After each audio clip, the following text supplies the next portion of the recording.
जुन व्यक्ति तपाईँले त्यो किन्नरको भेषमा देख्नुहुन्छ नि जुन खानामा हो व्यक्ति उहाँ हुनुहुन्छ हेर्नुहोस् स्टिल बडी कस्ता कस्ता बडी बिल्लालाई चाहिँ पाखा लगाएर यस्ता कति किलोको लागि एउटा लगभग 25 किलोको लागि त्यो हो 15 किलो त पक्कै होला है एक पिस त्यसमा जम्मा यता 100 उता 100 हुनसक्छ 150 हुनसक्छ यस्तो चाहिँ स्टिल बडी हुनु पर्छ केही छैन तर पावर चाहिने चाहिँ मान्छेलाई मासुको थुप्रो नि हाम्रो त मासुको थुप्रो भएर काम लाग्दैन रहेछ पावर चाहिने चाहिँ हेर्नुहोस् यहाँ 17 उठाएको ल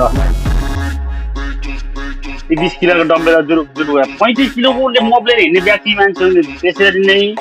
यस्तो स्टिल बडी दिनुपर्छ र हेर्नुहोस् वाह स्टिल बडी कस्तो रहेछ साथीको ल हेर्नुहोस् त कति पावर